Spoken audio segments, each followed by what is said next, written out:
Már nem sokáig használhatják a budapesti városnéző cégek azokat a buszaikat, amelyeknek Euro 1-es vagy 2-es környezetvédelmi besorolású motorjuk van. A jövőben minden járműnek Euro 4-es szintű kibocsátással kell rendelkeznie. Ehhez vagy le kell cserélni a motorokat, vagy részecskeszűrőt kell alkalmazni. Alternatívaként felmerült az elektromos motorok használata is. A változás sok időt vesz igénybe, és mindhárom cégtől komoly összeget követel.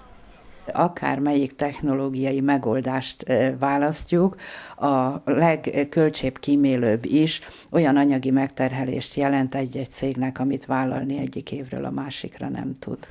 A programcentrum ügyvezető igazgatója elmondta, hogy a részecskeszűrő segítségével Euro 3-as szintre tudnák fejleszteni jelenleg használt buszaikat. A cég egyik busza jelenleg az elektromos motort teszteli.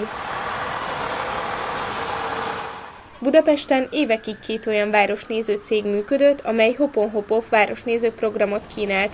A szolgáltatás lényege, hogy a turisták a cég buszainak bármelyik megállójában fel, illetve leszállhatnak.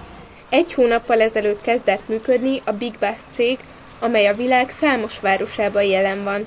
Buszai mind emeletesek, motorjai kevésbé környezetszennyezők, mint a másik 2 cégnek. Az új szabályozásnak is könnyen megfelelnének. A cégvezetők egyetértenek abban, hogy a verseny jót tesz a szolgáltatásnak.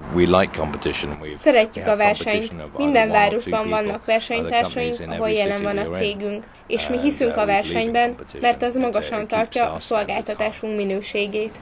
Mindhárom cég részt vett azon az idegenforgalmi rendezvényen, ahol a BKK felvetette a városnéző cégek egységesítésének ötletét.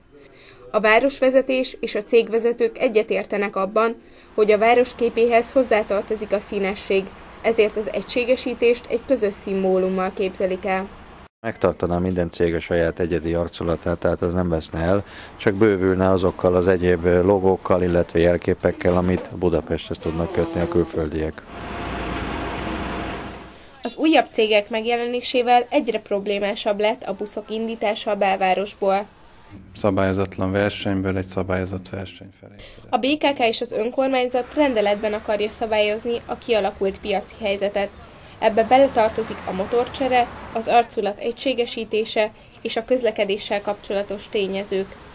Egy olyan szabályozást igyekeznénk előkészíteni, ami elsősorban arra sarkalja a cégeket, hogy a saját szolgáltatásuk minőségét javítsák, és ne a másikkal legyenek elfoglalva. A rendelettervezet jövő év januártól lép hatályba, a cégeknek addigra egységes megoldást kell találniuk.